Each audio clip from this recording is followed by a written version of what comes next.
I swear these animals crack me up. Oh my gosh. We've got the dog on the hay.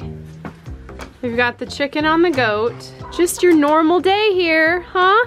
Today we are drawing blood from the goats to check for diseases. We do this every year and it's loads of fun. You think you can stay there for me?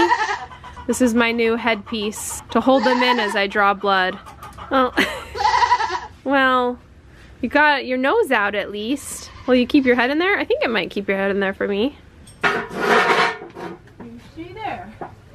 You got this. Drawing blood from a goat is actually pretty easy. They have a nice big jugular vein that runs on either side of the throat, but sometimes I do need to shave them if I can't quite see the vein popping out. So I gotta do that for Honey here. But she's sweet. And once I do that, I can see it and get right in. We're about a week away from Honey delivering. She doesn't look very close to me. We've got obviously no real loosening of the ligaments, but also, scoot over so we can see. Everybody wants to see. We've got a little bit of udder development, but not much. First timers, or what we call first fresheners, they won't have as big of an udder as the mamas that are older. But they still get nice and tight, and that's how we know she's getting closer. I don't see anything yet, so we're gonna hold off. We won't do udder updates until I see some movement.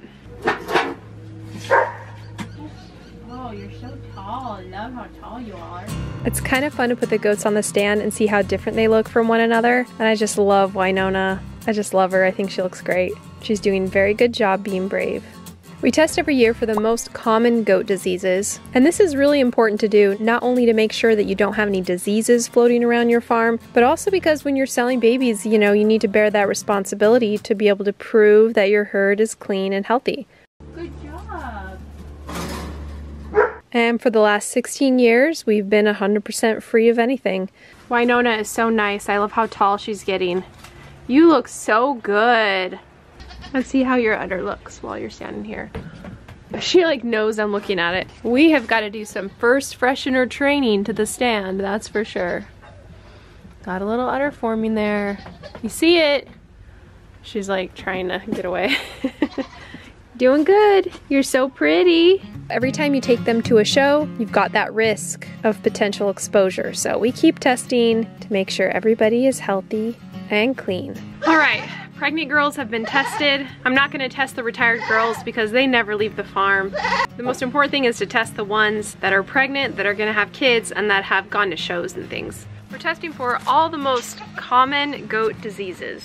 It's really nice when you learn to do this yourself, because paying a vet is a lot more expensive. I can just ship these in the mail, get them tested, and then my herd is considered a clean, disease-free herd for the next year until we test again. Did you know I have a complete guide to raising goats? It's an online course on how to keep a healthy and happy herd, and it has all of my advice from 16 years of raising goats with videos, tutorials, and my favorite part, printable or downloadable graphics to make all the aspects of goat raising, from labor and delivery to the best care at each age, way easier. There's a lot of misinformation online, and nothing is worse than not knowing what to do for your adorable, fluffy goat. Not only do I have a full in-depth course that covers literally everything you need to know, I also now have mini courses that are more affordable and tailored to your specific needs. You can access it online from anywhere in the world. It's for every breed of goat, and just one purchase gets you lifetime access. So click the link below in the description to check it out. I think what you do is you cover your finger with the holes. Right. Or you put a piece of tape and then you tip it upside down and you fill her up. Okay. And I think because she's the girl, she's the salt. She's the hen. Maybe we should put the pepper in. Oh, no. And then you just grab it like this and you go. My phone doesn't fit in here. Welcome to our latest thrift store haul, where Lydia and I show you what we found at the local thrift store. First up are these awesome salt and pepper shakers. I mean, look at that. Get it, they're chickens. We're on a farm. Get it? Get it? So we just gotta figure out how to fill them up, cover the hole. Then, okay, show this next. We found this probably homemade mandrake sculpture. Harry Potter mandrake. We don't really know what we'll do with it, but it's awesome. Somebody made this. Somebody made that. They So put their blood, sweat, and tears into making that. And then, well, we don't know what this movie is, but sometimes we like, yeah. We saw this and we were like, vampires, movie. There's magic. witches. Something's going on here. He's dying. So we don't know. We have to watch it. Oh, you got pencils. I just need some pencils. How much were they? $1. Nice. And then the books. Couple books. You got this. I got this, Bridges of Madison County, because I've never read it. I thought, hey, looks good. Short. And then a whole book on salmon, because I thought, who would make a whole book on salmon? It's got to be good. It's got to teach me how to make salmon. It's got to be good. Look at that. How to cook salmon. And then finally, of course, Twilight, a history. I really think this is a college course book, because I've heard that there are courses on Twilight culture. So it's like I can go to college, but with Twilight. Oh, finally Lydia did get a shirt. A shirt. Yeah, so there you go. Oh, Kevin wants to show his Nikes he found. Kobe Bryant 10s. How much were they though? Were they expensive? They were $9. Wow. But they're brand new, and these like $200 basketball shoes. What? I might sell it on eBay. Just the one?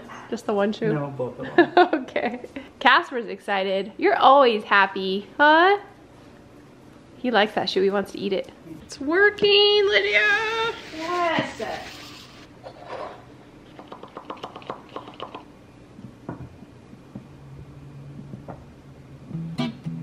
Look, they both are on that stick. Who's gonna be the first to let go? Salem, probably.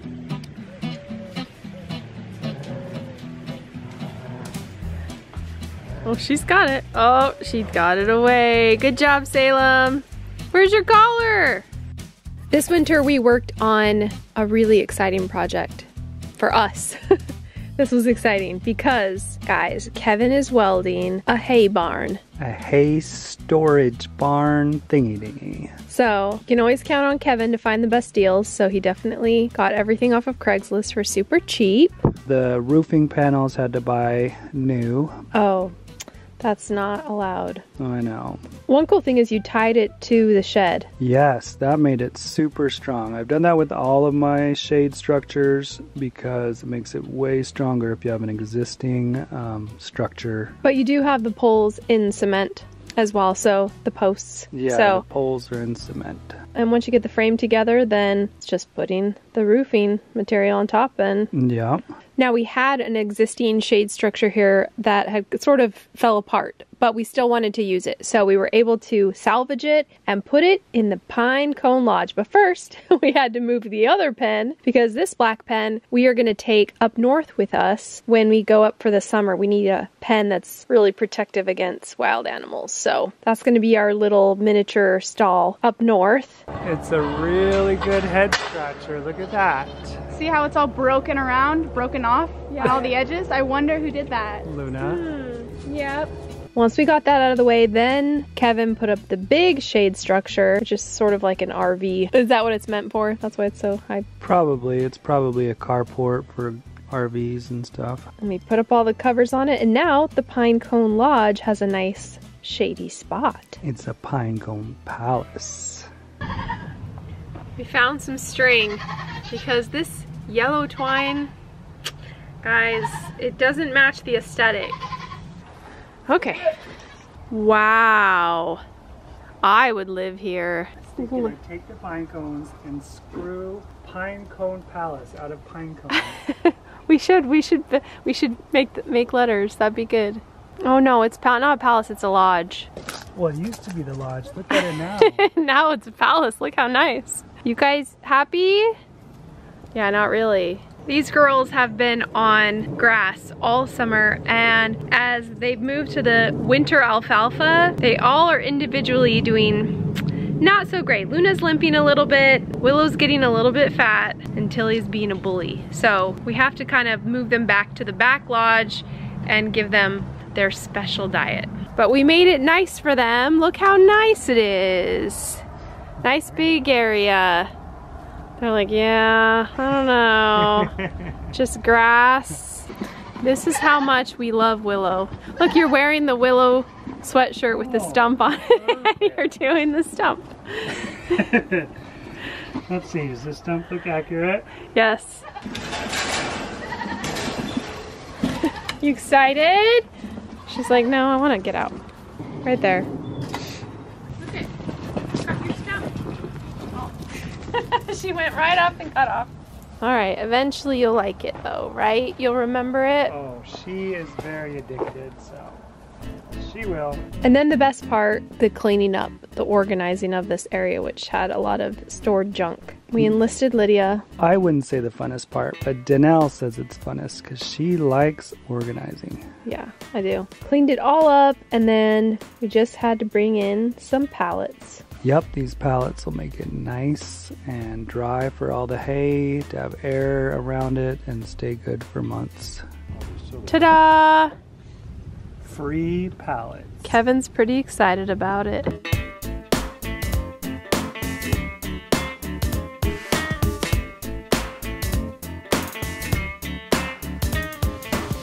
All right, we are ready to go. In 5 months. In about 5 months, but we're ready for the spring. This was our winter project so that we'd have room for hay, and now we're gonna have the best hay year-round for these goats. A lot of hay. And we decided to keep the wood pile back there because we don't really have another place to put it, so. Even though we could just put one more there. Much to DaNelle's chagrin. It's fine, it's fine. In the garden, we've got this beautiful big green collared plant. It popped up on its own, just like the cilantro, and today we're gonna use these big leaves for a delicious side dish.